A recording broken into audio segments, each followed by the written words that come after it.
Quand tu rentres dans une pièce qu'on a végétalisée, tu ce truc où tu te prends une claque et tu ressens quelque chose émotionnellement et moi, c'est ce que je ressentais encore une fois quand j'étais petit dans la nature, et c'est ce qui a fait que je me suis tourné vers cette voie et c'est ce que je ressens encore aujourd'hui. Bienvenue sur Daily Green, le podcast dédié à la nature en ville. Je m'appelle Hicham Ennakla et toutes les 2 semaines, je vous invite à parcourir la ville et partager un moment avec celles et ceux qui font de nos villes des lieux plus vivants, plus verts, sensibles à la santé et à la cohésion sociale. Bienvenue sur Daily Green. Salut Arthur, je suis ravi de t'accueillir pour ce nouvel épisode. Avant de commencer, j'aimerais savoir comment tu vas. Salut Hicham, bah écoute, tout va bien de mon côté, ça va très bien. Et toi? Je te remercie. Mais avant de lancer une série de questions, j'aimerais que tu te présentes librement. Je m'appelle Arthur, j'ai 38 ans, je suis paysagiste et entrepreneur, fondateur de l'agence, végétale Pousse. C'est une agence qui végétalise des espaces. On est une quarantaine de collaborateurs aujourd'hui entre Paris, Bordeaux et Lyon. Hem et voilà, donc écoute, je suis un amoureux de la nature et un entrepreneur aussi depuis, quelques années. Tu peux nous raconter peut-être l'histoire un peu de Pouce, comment t'es venue cette idée? Ouais, bah, c'est depuis le lycée, hein. Depuis le lycée, je savais que je voulais travailler dans la nature. Au début, je voulais être, garde forestier. C'était vraiment, l'extrême, hein, tu vois? Je voulais Ah, être vraiment tout seul, tranquille dans la nature et étudier les plantes, les arbres, les oiseaux, sans trop de distractions. Donc c'était vraiment, ça qui m'a poussé, au lycée à, aller dans un secteur, nature. Et je me suis rendu compte, assez rapidement que c'était assez difficile pour être, garde forestier, que, il y avait un concours, avec, très peu, d'admis. Je crois que c'était de l'ordre de 5 à l'époque. Donc j'étais pas suffisamment motivé pour aller vers cette branche-là de garde forestier. Donc j'ai étudié un petit peu, puis je suis tombé sur un article de paysagiste quand j'étais en 1re et je me suis dit: «Pourquoi pas?» Donc à partir de ce moment-là, j'ai foncé dans ce secteur. J'ai fait un BTS aménagement paysager à la sortie du bac, d'accord. heu et ensuite j'ai été pris à l'ENSP, donc c'est l'École nationale supérieure d'architecture et du paysage à Bordeaux. J'ai fait quelques mois à l'ENSP, et c'est une école, qui dure 4 à 5 ans si tu veux et au bout de 4 mois, je me suis rendu compte que j'avais envie de travailler rapidement et surtout d'être dans la nature, d'être au contact, d'être sur le terrain et donc j'ai arrêté l'école au bout de 4 mois et j'ai commencé à travailler dans différentes boîtes de paysage en tant qu'ouvrier paysagiste pendant quelques années, et j'ai monté ma boîte en 2013 après 2 ans, dans différentes boîtes de paysage. Je me suis rendu compte que j'observais mes patrons, en fait et je regardais ce qu'ils faisaient et je me disais: «Tiens, je pense que je peux faire pareil» et donc je me suis lancé à mon compte en 2013. J'ai acheté un petit trafic d'occasion, quelques outils et j'ai commencé par faire les jardins, de parents de mes amis, d'amis de mes parents, donc au début, c'était juste, du réseau, des contacts. J'étais à Paris à l'époque, à Gare du Nord quand j'ai commencé. Donc j'avais mon petit box, à Gare du Nord, j'avais mon camion et puis le matin je prenais le périph et j'allais faire, des jardins, dans le 91 parce que j'ai grandi dans le 91, mais aussi dans le 94. Donc c'était surtout, les petits jardins de banlieue, sud Paris. Donc Ouais, ça, bien c'était en sûr. 2013, voilà. Donc c'est comme ça que je me suis lancé et que j'ai lancé Pouce à l'époque, donc tout seul, avec mon camion et je demandais à des amis de m'aider, parfois, je leur donnais un petit billet pour qu'ils Occasionnellement. viennent me Ouais. dépanner sur des chantiers quand c'était un peu lourd. Est-ce que, on peut revenir un peu en arrière? Tu Ouais. as grandi où? Est-ce que cette, on va dire cette sensibilité à la nature, elle démarre très jeune ou finalement au lycée, il y a un déclic? Elle démarre très jeune. Mes parents sont originaires d'Auvergne et du Tarn. Je suis arrivé en Île-de-France quand j'avais 4 ans, et toute ma famille du côté de mes parents, enfin de mon père et de ma mère, sont restés en Auvergne ou dans le Tarn. C'était mes parents, c'était un peu les seuls à s'expatrier dans la grande ville à l'époque. Donc j'avais ce côté vraiment, heu, campagne qui restait en moi, dans la culture de mes parents déjà, mais aussi, pendant les vacances, je passais de longs mois chez mes grands-parents à la campagne, et donc j'avais aussi l'impression quand j'étais à Paris, à côté de Paris, que j'étais moi aussi un peu déraciné, quoi. J'avais l'impression que j'étais un quelqu'un de la campagne qu'on avait déposé comme ça dans une grande ville, donc D'accord. j'avais ce côté, vraiment où je suis pas vraiment à ma place et je voyais, surtout le plaisir et la joie que ça pouvait m'apporter de juste passer quelque temps à la campagne chez mes grands-parents. Et donc j'avais toujours ce sentiment-là qu'il fallait que j'y retourne un jour. Et c'est pour ça que j'ai choisi cette voie, en fait, je me suis dit que j'allais y retourner de manière professionnelle, en choisissant la branche du paysage. Donc voilà, ça a toujours été en moi. Ça a toujours été en moi, ce côté nature depuis que je suis petit, hein. Ouais. Je lis un peu tes posts et c'est vrai qu'à un moment tu es très actif, hein, sur LinkedIn. Tu Ouais, parles à un moment donné, alors on n'a pas eu l'occasion d'en parler avant, mais tu dis que, que tu étais tout seul, comme tu l'as expliqué, tu as engagé de temps en temps tes amis pour venir t'aider. Aujourd'hui, vous ouais. êtes 40. Tu peux nous parler un peu de cette transition en quelques années? Ouais, bah, déjà quand j'ai lancé ma boîte, je pensais pas arriver à 40 personnes, hein. Je pensais pas arriver 12 ans plus tard à 40 personnes. Je suis paysagiste. Le parcours un peu classique du paysagiste, c'est de monter sa boîte quand on a envie de gagner un petit peu d'argent et d'être indépendant. Donc je lance ma boîte de manière un petit peu naturelle, mais sans grandes ambitions en fait. Moi je regardais mes anciens patrons qui étaient 4-5 et qui vivaient plutôt bien et voilà, je me projetais un petit peu dans une boîte avec, 4-5 personnes et je me disais que ça serait suffisant. Hem et donc le parcours, c'est simplement que voilà, je monte ma boîte en 2013, je suis tout seul, je suis tout seul sur le chantier, je suis tout seul à aller voir les clients, je suis tout seul dans le bureau à faire les plans, donc en fait, je travaille sans arrêt quoi, ça n'arrête pas, c'est du 7 sur 7, et c'est un métier qui est assez fatigant parce que c'est un métier physique. On est dehors, il pleut, il fait froid, on porte des charges lourdes, on creuse des trous. Même si à l'époque, je voulais pas dire que c'était dur, que c'était physique parce que quand tu es dedans, tu pas envie de l'entendre, parce que c'est ton quotidien, donc tu te dis: «Bon, bah, c'est normal, c'est comme ça» et on avance. Mais voilà, ce côté physique fait que, naturellement, à un moment donné, tu dis: «C'est j'ai pas envie de porter, cet arbre de 200 kilos tout seul. Il me faut, une personne à côté de moi pour m'aider, quoi». Et donc, ça commence par le terrain. Tu embauches une personne sur le terrain, pour pouvoir, t'aider à réaliser des choses un petit peu simples sur le terrain et pendant que toi, tu peux passer plus de temps sur le bureau et plus de temps avec tes clients. Donc en gros, j'ai commencé par un stagiaire en 2015 et en fin 2015, j'ai eu mon premier salarié, Jean-Marie, qui est resté jusqu'en 2018 dans la boîte. Et ça a été assez lent la croissance au début en fait de 2013 à 2018. En 5 ans, on est passé de une personne, donc moi, à en 2018, on devait être 6 personnes, tu vois? Et en 2018, j'ai eu un peu un déclic en fait, si tu veux. Je,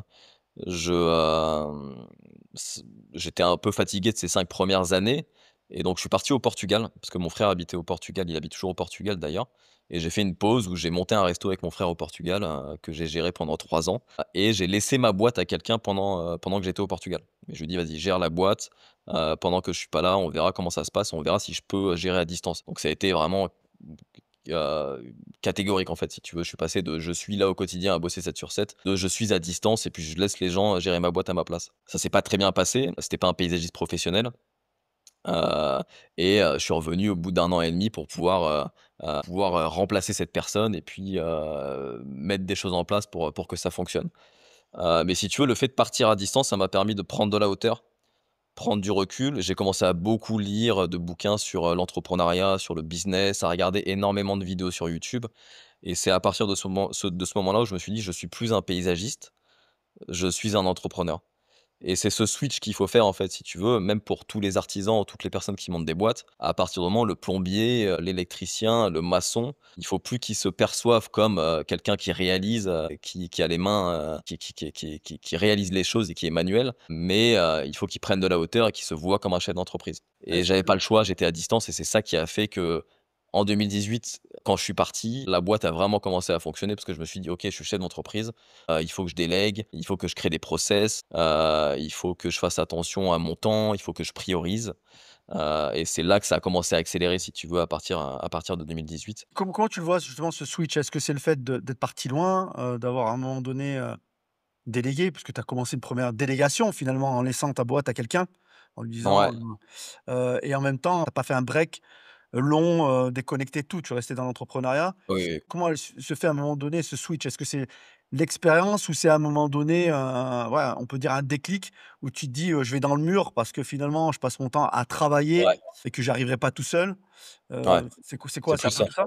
Ouais. C'est plus une nécessité en fait ou voire une douleur quoi. En fait, à un moment donné, c'est trop dur et surtout la projection. Tu vois, quand j'étais sur le chantier en 2018 après 50 boîtes, je me projetais, je m'imaginais avoir 20 salariés et me dire: «C'est quoi la réussite en fait pour moi?» Ce serait avoir 20 salariés, avoir une belle maison sur les bords du Marne, parce que j'étais dans le 94 à l'époque, tu vois? Et quand j'avais cette projection, quand j'imaginais ça, ça m'excitait pas, tu vois? Je me suis dit: «Mais en fait, plus je vais avoir de salariés, plus je vais devoir travailler, plus ça va être difficile», tu vois? Et ça m'effrayait même, tu vois? Et donc c'était une nécessité, tu vois? Je me suis dit: «Mais en fait, il faut que je change ma manière de travailler» et en plus, j'avais ce côté où quand j'ai commencé à bosser, de l'effort, tu vois? J'avais l'impression que, tu vois, à chaque fois que je poussais une brouette supplémentaire, je me disais: «Plus je pousse de brouettes et plus ça me rapproche de la liberté et de la liberté», en fait. C'est ça ce qui m'intéressait, tu vois? Et finalement, je m'emprisonnais encore plus là-dedans, tu vois? Et donc j'avais l'impression au début que plus je faisais d'efforts, plus je travaillais, plus c'était difficile, plus j'allais réussir. Et en Et fait, fi c'était alors pas que ouais, Ouais, alors que finalement, c'est plus, de l'ordre de prendre des bonnes décisions, de prioriser, de déléguer, de faire attention à ton temps et voilà, tout ça pour te dire que c'était une nécessité pour répondre à ta question. C'était une nécessité parce que j'arrivais pas à me projeter dans cette entreprise enfin, sans changer quelque chose, si tu bien veux. sûr, tout à fait. Il fallait que je change. Si on revient justement à Pouce aujourd'hui, c'est quoi les services que vous proposez? Alors, j'ai vu que vous étiez, très positionné sur les bureaux végétalisés. C'est pas seulement, sur ce service-là sur lequel vous déployez, votre expertise? Ouais, bah, on est très généraliste encore aujourd'hui. On fait énormément de choses autour des plantes. De base, on était vraiment une entreprise d'aménagement paysager classique, tu vois? On faisait des jardins et des terrasses de particuliers et on les entretenait. On a eu tendance à beaucoup dire «oui». Donc, dès qu'il y a des clients qui nous proposaient quelque chose, on disait: «Oui, on sait faire» et puis ensuite, moi, quand j'ai démarré, j'allais sur YouTube et je regardais des tutos et je me disais: «Mais comment je vais faire?» parce que j'avais jamais fait ça de ma vie, tu vois? Donc c'est un peu dans la culture de la boîte, si tu veux, c'est de dire «oui», à tout. Aujourd'hui, évidemment, on essaie de faire attention, de prioriser et plus de devenir expert dans certaines choses.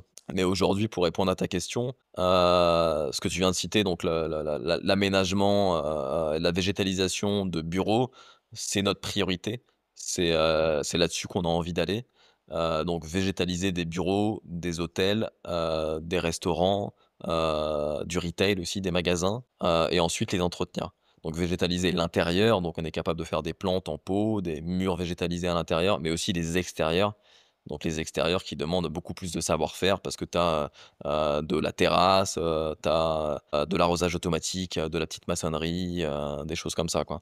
Donc ça, c'est une partie du métier. On fait aussi toujours le classique aménagement paysager pour particuliers, donc jardin et terrasse avec, des architectes en interne qui font des plans en 3D et derrière on végétalise, on aménage ces jardins et ces terrasses et on a une troisième partie qui est, la scénographie végétale pour événements. Donc ça, c'est une partie qu'on aime beaucoup aussi et qu'on développe et surtout on est assez peu à le faire, donc c'est intéressant. Il y a tout un marché, il y a tout un univers, tout un monde qui s'offre à nous, qui est assez excitant. En plus, on collabore avec plein de marques un peu sympas comme, Dior, Louis Vuitton, Off-White, on fait des tournages, des clips et tout, donc c'est en tant que paysagiste, tu vois, c'est tout un monde un peu nouveau qui s'offre à nous. Voilà, donc c'est ces 3 parties-là, si tu veux, végétalisation de bureaux, d'hôtels, et entretien, végétalisation de terrasses et de jardins pour particuliers et scénographie végétale pour événements. Ah, donc là, justement, sur la scénographie végétale, bon, effectivement, tu as cité quelques grands noms. Je rajoute Spotify, Salesforce, TikTok, donc c'est Ouais. voilà. Vous avez Swile également. Comment vous adaptez justement alors, parce que j'imagine que là, on est vraiment sur du sur mesure, peut-être beaucoup p avec les contraintes de l'intérieur. Hem Hem, Ce que je veux dire, c'est, comment vous adaptez justement à leurs besoins? Est-ce qu'ils ont déjà une expertise? Est-ce qu'ils savent ce qu'ils veulent faire? Ou vraiment vous prenez le projet, on vous donne quelques pistes et vous allez vraiment essayer de travailler, sur l'univers? Ouais, bah, déjà, c'est une bonne question parce qu'il faut s'adapter aux besoins, en fait, tu vois? C'est la première chose qu'il faut faire, tu vois? C'est vraiment écouter le client au début, savoir ce qu'il veut, poser des questions parce que parfois il arrive avec tout de suite des propositions. Mais on peut trouver mieux que ce qu'il propose, tu vois? Donc il y a vraiment une première étape qui est vraiment de questionner le client et de comprendre son monde, comprendre son univers pour pouvoir répondre le plus finement à ses attentes. Et ensuite ça dépend, hein. Des fois, il y en a qui ont juste un budget, qui connaissent pas grand chose aux plantes, tu vois? Il y en a beaucoup, hein, donc c'est juste, voilà: «Je veux des plantes, j'ai un budget de X euros, qu'est-ce que vous pouvez faire pour ce budget?» et puis on va faire en sorte de rentrer dedans. Et il y en a qui sont plus exigeants, qui, aussi, ont une direction artistique à respecter, sont très à cheval sur l'esthétisme, parce qu'on parle de visuel, hein, tu vois? Souvent les événements, c'est souvent filmé aujourd'hui avec les réseaux, donc il faut faire attention à respecter souvent une DA assez précise. Voilà, donc après ça nous simplifie la vie, hein. Quand le client arrive avec, un projet déjà, fait, parfois ça a déjà été fait par des architectes en interne. Avec des vues 3D, ils nous disent: «Voilà, je veux ça», et là, on intervient juste en tant que prestataire qui va trouver les plantes, les sourcer, les trouver, les installer, et ensuite, les enlever une fois l'événement terminé. Mais on intervient aussi sur la partie créative, hein. Vraiment, on met beaucoup d'efforts là-dessus, si tu veux, nous, notre valeur ajoutée chez Pouce, c'est qu'on est à la fois très réactif, on est capable de répondre à des devis événements en 24-48 heures, et généralement l'événementiel, Faut aller très faut vite. être rapide. Ils Ouais, sont toujours un peu pressés et c'est normal. Donc on est capable de répondre très rapidement à des demandes, et surtout on est capable de proposer, de faire des propositions ultra créatives, et ça pour eux, c'est très important quoi, faire en sorte que ça sorte un peu du lot. Encore une fois, avec les réseaux sociaux aujourd'hui, il faut se détacher quoi, bien il sûr. faut que ça envoie, il faut pas que ce soit classique quoi. Qu'est-ce qui est leur principale motivation? Est-ce que c'est justement cette sensibilité à la nature? Quelles sont les principales motivations, pour qu'on vienne s'adresser à Pouce, spécialisé de la scénographie, végétale, Bah, je pense que leur motivation principale pour un événement, c'est de faire vivre une expérience, tu vois? Faire vivre une expérience, à des clients ou à des salariés ou aux personnes qui vont regarder une vidéo, tu vois? Il faut qu'il y ait un impact émotionnel, tu vois? On parle souvent de l'effet waouh, quoi. Il faut que quand tu rentres dans une pièce qu'on a végétalisée, tu aies ce truc où tu te prends une claque et tu ressentes quelque chose émotionnellement, tu vois? Et moi, c'est ce que je ressentais encore une fois quand j'étais petit dans la nature, et c'est ce qui a fait que je me suis tourné vers cette voie, et c'est ce que je ressens encore aujourd'hui. C'est les émotions que te procure, le contact avec la nature. Et voilà, ils viennent chercher ça. Ensuite, ils passent par nous, parce que, on a beaucoup comment dirais-je? De références intéressantes, tu vois? Qu'on met en avant, sur les réseaux sociaux, sur LinkedIn. On a déjà fait nos preuves depuis plusieurs années sur les différents événements qu'on a végétalisés et qui ont fonctionné. Heu, ils savent qu'on est exigeant, qu'on a une certaine exigence, et qu'on est capable de répondre aux exigences des clients, hein, si tu veux. Donc c'est pas n'importe quel client qui vient nous voir, c'est tout à pas: fait. «J'ai un anniversaire, j'aimerais avoir quelques plantes». C'est des clients qui ont un peu de budget Ouais. et qui se disent: «Je vais chercher l'exigence, et je vais chercher le service client aussi», tu vois? Et surtout la fiabilité, parce que dans l'événement, généralement, tu as des fenêtres, en fait. L'événement, il dure de telle heure à telle heure. Il faut que ce soit prêt à Faire telle heure. Il faut mmh. qu'on enlève les plantes à telle heure, parfois le week-end, parfois tard dans la nuit. Donc il faut des entreprises fiables, et ils viennent chercher cette fiabilité, même s'il faut mettre le prix parfois, pour être sûr que l'événement se passe bien et qu'il y ait un résultat derrière, quoi. Justement, est-ce qu'il y a un événement un peu fou, qui était vraiment un énorme challenge pour vous? Ou, simplement une idée un peu folle, d'une marque, Ouais, je pense déjà ce qui était un peu fou l'année dernière, c'est les Jeux olympiques, tu vois? Parce qu'on a végétalisé pas mal d'événements pendant les Jeux olympiques, donc c'était assez exceptionnel. Mais là, je pense à un événement, Dior, qui était, une demande un peu spéciale, qu'on a mis un petit peu de temps à répondre. On a dit «oui» rapidement, et une fois qu'on a dit «oui», on s'est dit: «Mais comment on va faire?» Ça a été compliqué, donc là, on s'est tous réunis, on a essayé de trouver des solutions, et finalement, on a trouvé les solutions. En fait, ils voulaient un champ de blé de, je j'ai sais plus de combien de centaines de mètres carrés, et donc ramener un champ de blé dans Paris, si tu veux.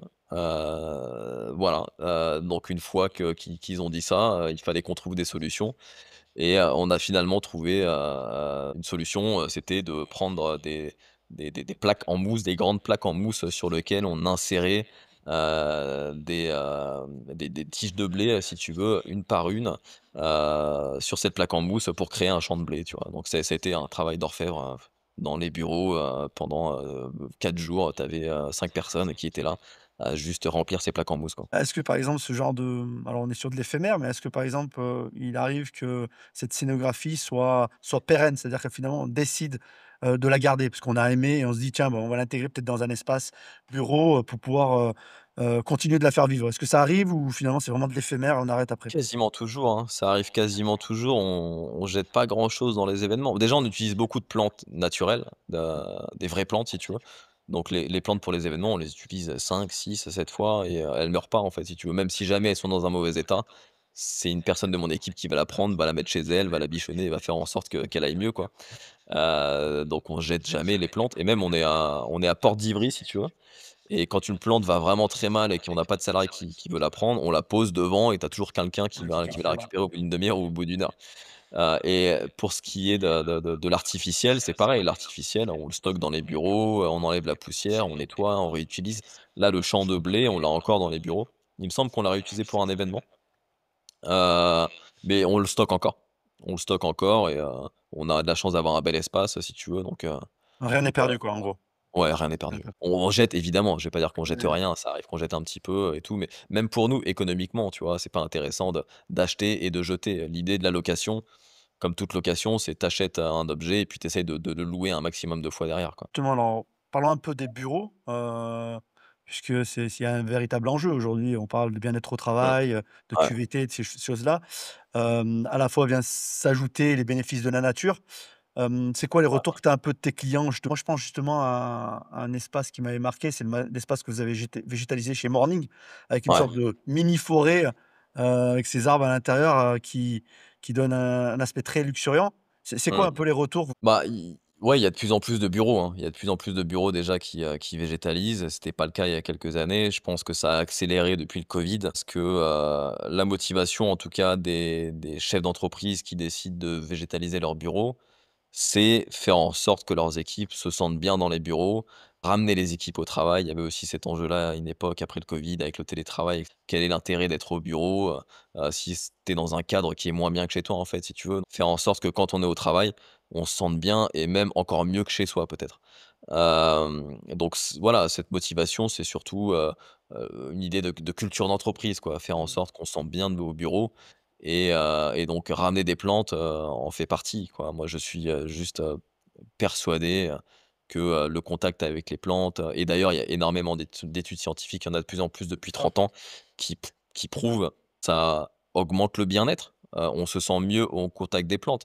Donc ensuite, on parle de productivité, on parle heu, de diminution, de la dépression, choses Ouais, comme c'est ça. ça. Mais en fait, tout ça, c'est lié, quoi. C'est-à-dire que si on se sent bien au contact des plantes, évidemment, on va être plus productif, évidemment, il y aura moins de signes de dépression ou de choses comme ça. Donc ça, c'est plus approuvé. D'ailleurs, je vous invite à aller, j'aime beaucoup, Hubert Mention et l'université dans la nature. Je sais pas si tu connais Hicham, Ouais, mais en tout cas, je t'invite à à aller Fidèle. voir, ce Mmh. site qui est hyper intéressant et qui parle énormément des études qui ont été faites autour de ça et qui accompagnent, des personnes, en dépression ou malades, à faire des séjours, vraiment dans la nature sauvage Plonger dans la pour se nature. ressourcer et ensuite pour se guérir et pour aller mieux derrière, quoi. Mais voilà, à notre échelle, sans parler de soigner la dépression dans les bureaux, on peut plus parler de simplement se sentir bien et c'est ça ce qui motive en fait les chefs d'entreprise, c'est faire en sorte que leurs équipes se sentent bien. Si les équipes se sentent bien, elles restent. Si les équipes, si on a des plantes dans les bureaux, ça attire aussi des talents intéressants qui se disent: «Je vais être dans un environnement intéressant». Et on le voit au quotidien avec les salariés parce que nous, on a des mais jardiniers paysagistes qui font leur tournée d'entretien, pour pouvoir entretenir les plantes. Ils sont au contact des salariés qui les remercient, Bien régulièrement sûr. et qui sont attachés aux plantes dès qu'il y a une plante qui va mal et on la prend pour la remplacer. Ils demandent quand est-ce qu'elle va revenir. Donc voilà, il y a aussi Un un intérêt, une fédéra ça permet de fédérer les salariés autour d'un projet commun, techniquement, en fait, ouais, i ouais. complètement. Et qu'est-ce que tu penses des plantes, plastiques? Alors les plantes plastiques, écoute, je préfère le naturel. Évidemment, je préfère le réel, je parce que l'être vivant, tout simplement. Je pense qu'il y a une communication entre êtres vivants, on communique avec les plantes. Une plante, ça respire, ça grandit comme nous. Donc évidemment qu'une plante naturelle, une plante réelle, tu auras beaucoup plus d'impact, sur le bien-être et qu'une plante en plastique. La plante en plastique, on la met quand on n'a pas le choix. Parfois, il y a des ret des endroits où il y a pas de lumière naturelle. Tu vois? Ça peut être au -1 ou des salles de réunion un petit peu froides et donc ça, c'est juste une technique, un peu un effet placebo si tu veux pour, faker le réel et on a tellement l'habitude d'être au contact, de plantes réelles que parfois on voit pas que c'est une plante artificielle ou on n'imagine pas trop et donc tu as un peu cet effet placebo qui se dit: «Ah, il y a une plante dans la pièce et je me sens tout de suite mieux», quoi. Et Donc ça a un intérêt, c'est moins, il y a moins d'intérêt qu'une vraie plante, bien sûr. mais voilà, ça reste intéressant. Il y a une étude, notamment, source dans les commentaires, qui Ouais. dit que même si on a, un visuel, de nature, sur un tableau, ça a Mmh. déjà un impact, un petit impact, psychologique. Donc, ouais, effectivement, je comprends. Ouais, Donc, clairement. vaut mieux privilégier effectivement la plante, vivante, Ouais. quand c'est possible. Bah, tu Donc vois, je moi, vois. j'ai même mon fond d'écran, de mon téléphone, c'est de la nature, tu vois? C'est artificiel, c'est une image, mais juste de voir ça déjà, quand je regarde mon téléphone, Ah, ça c'est me quand détend, même quoi. ouais, c'est ça. Super. Justement, alors parlons un peu, de l'artificiel, Ouais, l'intelligence artificielle. ouais, Je crois que tu avais fait un post là-dessus justement, l'évolution de ton métier, notamment au niveau de la modélisation, des propositions, d'aménagement paysager. ouais. Hem, Aujourd'hui avec l'intelligence artificielle, on peut envisager que demain, ces plans pourront être générés automatiquement, Mmh. ces projections, comment tu le vois cette évolution? Ouais. Ouais, ouais, bah, je pense qu'il va y avoir du changement dans le monde du paysage, dans le monde de l'architecture de manière générale et très rapidement et dans pas longtemps. Hem, Dans notre métier, effectivement, la c'est au niveau de la modélisation 3D, c'est au niveau de la créativité, en fait. Je pense que l'intelligence artificielle est capable de créer, de proposer, et va l'être de plus en plus. Donc c'est un challenge pour, nous paysagistes, et surtout pour les architectes paysagistes et les concepteurs paysagistes qui vont devoir s'adapter. Donc il faut pas, le nier, il faut s'interroger, il faut regarder ce qui se passe. On voit déjà aujourd'hui, hein, des logiciels qui existent, et qui sont capables de modéliser un jardin en 3D en quelques secondes, hein. Je pense que le futur, si tu veux, de la conception ou de l'architecture, aidé par l'IA, on peut très bien imaginer un logiciel où, tu dis, «Voilà, j'ai un jardin de 200 carrés, voici les dimensions, c'est un carré, un rectangle, et cetera. J'ai tant de budget, j'aime bien telles inspirations» en envoyant des images Pinterest ou en disant: «J'aime bien les jardins méditerranéens». Voici l'accès, fais-moi 5 propositions, tu vois? Ça va arriver très rapidement et je crois que ça existe déjà aujourd'hui, mais c'est pas suffisamment développé pour qu'on l'utilise. Donc voilà, les concepteurs paysagistes, les architectes paysagistes vont devoir s'aider d'outils, aidés par l'IA pour être plus productifs et même peut-être plus créatifs aussi, hein, parce que le côté créatif de l'IA, il est là, quoi, et il se sera dans le côté conception paysagère. Après sur le côté, terrain, robotique, humain, je pense qu'on a encore un peu de marge, même si, on voit déjà des robots, qui, peuvent arroser des plantes et tout, mais on est plus encore dans la science-fiction pour moi et la mise en place, ça risque d'être, très long, quoi. Donc c'est pas avant, des dizaines et des dizaines d'années. Donc voilà. Qu'est-ce qui fait la différence aujourd'hui à ton sens, si jamais tu en avais des logiciels qui, dès maintenant, puissent nous générer, autant de propositions qu'on veut, si jamais on imaginait, que l'intelligence artificielle, ferait, 50 du travail? Ouais. Déjà, je sais pas si un jour, le client va pouvoir utiliser ces outils de manière autonome sans que nous, on ait besoin d'y repasser derrière et de l'adapter à la réalité qui est quand même très complexe, tu vois? Donc j'espère que ce sera des outils que les clients, nous laisseront utiliser. On sera plus rapide, plus efficace, donc il y aura peut-être moins de coûts pour les clients. Après ouais, ce serait ça en fait si tu veux, ouais, il y aurait moins de coûts pour les clients, mais je pense que le client pourrait arriver avec des propositions en disant: «Voilà, j'ai généré moi-même des jardins, voilà ce que j'aimerais dans le style». Ça nous aide, donc ça nous évite de faire cette phase d'esquisse, de discussion avec les clients, ça diminue le temps, ça compresse le temps, donc ça diminuerait les coûts si tu veux, donc ça nous permettrait de faire plus de jardins, d'avoir plus de clients et d'avoir encore plus de nature en ville. Parce qu'aujourd'hui, ça reste quand même assez cher pour certains clients. C'est pas tout le monde qui peut se payer un paysagiste. Donc ça va plus, démocratiser en fait. Moi je vois ça plutôt de manière positive. Ça va réduire les coûts, démocratiser l'accès à la nature, en ville mais aucun il y a pas de risque pour le métier ou Bien quoi que ce sûr. soit, quoi. On s'adaptera, on aura toujours besoin Et de puis, cette toujours expertise. besoin avec de l'expertise humaine, ça ne serait-ce que, Mmh. sur la sensibilité. Tu as parlé tout à l'heure de sensibilité, d'émerveillement. Je veux dire, il y Ouais, a aussi ces choses-là qu'on ne pourra pas sous-traiter à l'intelligence artificielle. Enfin, en tout cas, on peut imaginer qu'il y aura toujours complètement. besoin Ouais, ouais, cette ouais. relation humaine. Très intéressant. Toi, ton engagement au niveau de la nature en ville, comment tu la caractériserais, comment elle se matérialise, en fait? Bon, je l'ai bien compris par ton travail. Ouais. Moi, est-ce que toi, personnellement, il y a des choses, sur lesquelles tu es très sensible? Je parle plus largement sur le territoire d'une ville, hein. Qu'est-ce qui, à ton sens, aujourd'hui, n'est pas assez fait, pas assez vite, qui risque de poser problème dans les prochaines années? Ah c mais C'est une question intéressante. Je réfléchis rarement sur le territoire d'une ville, plus au niveau privé, c'est-à-dire un privé plus un privé plus un privé fait la ville. Mais sur le territoire, ce qui me paraît évident, ça étant à Bordeaux d'ailleurs en ce moment, je sais pas si tu connais un petit peu Bordeaux, mais Bordeaux, c'est une ville qui est très minérale. Mmh. J'ai vécu un petit peu à Mexico City. C'est impressionnant Mexico City, à quel point il y a de la nature dans tous les sens et surtout ils sont il y a moins de règles, moins d'exigences, sur, la nature qui ramène en ville si tu veux, donc ça plante dans tous les sens. Tu as D'accord. l'impression que c'est un peu la jungle, c'est incroyable et tu as les jardins qui sont pas cachés. C'est-à-dire que je sais pas comment ils appellent ça, mais souvent, quand tu es dans la rue, tu as pas les façades comme à Paris ou dans les villes françaises. Tu as d'abord le jardin et ensuite tu as les façades derrière. Ce qui fait que quand tu te balades dans la rue, bah, tu vois les jardins des gens et tu profites aussi des jardins des gens, quoi. Heu, donc tout simplement, hein, je j'ai pas vraiment quelque chose de très spécifique à ramener enfin, très spécifique et de nouveau, on va dire, sur comment révolutionner la nature en ville, mais évidemment, plus de parcs, plus d'arbres, pour ramener de la nature, pour faire baisser aussi, les températures dans les villes. Hem, je vois ce que ça apporte quand je suis à Mexico City. Lisbonne aussi, c'est une ville qui est extrêmement végétalisée, c'est une évidence. Là, je suis à Bordeaux, je me suis mis à côté d'un parc.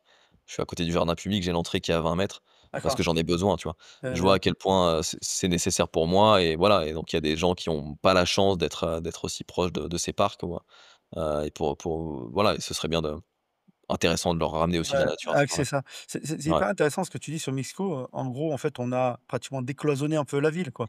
C'est-à-dire finalement pour permettre d'avoir encore plus de nature, c'est de Mmh. permettre à cette nature d'être visible par tous. Bon, ah, ouais, c'est une super idée, effectivement. Ouais, ouais, tu vois, tous les jardins privés à Paris, moi, en tant que paysagiste, des fois, je végétalise des jardins, mais je me dis: «Mais tout le monde devrait en profiter». J'ai entretenu le jardin je sais pas si je devrais le dire, mais c'est pas grave, mais de, monsieur Givenchy. C'est un hôtel particulier en plein Paris. Il a un parc, mais c'est un mini Luxembourg, privé, tu vois? Vide. Où il y a uniquement, lui qui en profite quoi et sa famille et on peut imaginer, tu vois? Bah, après on va pas refaire l'architecture de Paris, on va pas Ouais, appeler bien un sûr. nouvel Haussmann en 2025, hein, ça reste un peu Ouais, compliqué, hein. Voilà, tu imagines ce jardin en fait qui est juste, pas derrière la maison, mais devant la maison comme ils font à Mexico. Ce qui fait que tout le monde en pro personne peut rentrer dedans évidemment parce que c'est grillagé, mais au moins tu bénéficies, tu profites du fait qu'il y ait de la nature, il y ait de la biodiversité, il y ait des insectes, des papillons, il y ait cette fraîcheur en plus, tu vois? Qui est ramenée aussi, sur la rue quoi. bien sûr. Hem, Très intéressant. Je voudrais, m'arrêter un peu sur LinkedIn. Alors je sais que tu es très actif sur LinkedIn.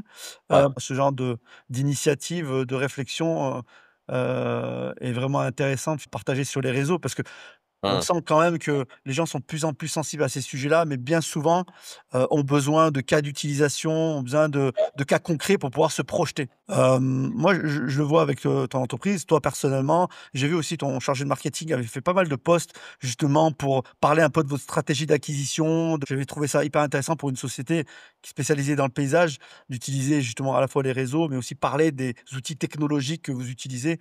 Comment tu l'utilises LinkedIn? Comment tu le vois? Est-ce qu'en tant que peut dire CEO, en tout cas dirigeant, comment tu veux l'exploiter et quels sont tes objectifs à ce niveau-là, quoi? Alors LinkedIn, aujourd'hui, l'objectif de LinkedIn pour nous, c'est, surtout de l'attractivité pour les salariés, c'est-à-dire recruter. D'accord. Il y a beaucoup de paysagistes qui sont sur LinkedIn, il y a beaucoup de boîtes de paysage aussi et on voit LinkedIn comme un canal qui va nous permettre de recruter dans les prochaines années parce qu'on est un métier de service et si on veut grossir, il faut embaucher. Il y a pas de scalabilité dans le paysage, quoi. C'est si tu veux faire un jardin, il faut, embaucher une personne et ça fonctionne comme ça, c'est très classique. Donc ça nous sert surtout à ça, si tu veux, avoir de la visibilité, et ça fonctionne. En fait, là, on se rend compte que, là, ces dernières semaines, avec Sarah, que je viens de me rendre compte d'ailleurs que j'avais pas cité Sarah, qui est mon associée depuis 2018 et qui participe aussi grandement au succès de Pouce depuis quelques années parce qu'elle dirige Pouce avec moi depuis 2019. Et c'est elle qui est au quotidien, c'est elle qui est là avec les équipes et qui fait que Pouce fonctionne aujourd'hui, qui est incroyable. Et donc ouais, avec Sarah, depuis quelques semaines, si tu veux, on a de plus en plus de demandes, d'essence, de personnes qui ont envie de rejoindre l'aventure, qui sont de plus en plus compétents en plus, qui ont de plus en plus de niveau. Et c'est voilà, on voit aujourd'hui vraiment les fruits de ce qu'on a fait sur LinkedIn, quoi. C'est-à-dire qu'on prend la parole, on est transparent, on montre qui on est. C'est pas évident à faire. Toi, tu le fais aussi, beaucoup, Hicham, sur LinkedIn. Voilà, ça demande de la vulnérabilité, ça demande de parler de soi, mais en même temps, quand on est chef d'entreprise, c'est les gens, travaillent pour l'entreprise, mais aussi pour un fondateur et pour un chef d'entreprise. Donc ils ont besoin de savoir quelles sont ses valeurs, où est-ce qu'il va, pourquoi est-ce qu'on fait ça? Donc c'est important de parler de soi. Voilà, donc aujourd'hui, les enjeux, c'est surtout ça, si tu veux, c'est ramener des nouveaux clients, ramener pardon, justement, c'est pas ça l'enjeu sur LinkedIn, c'est ramener des nouveaux salariés.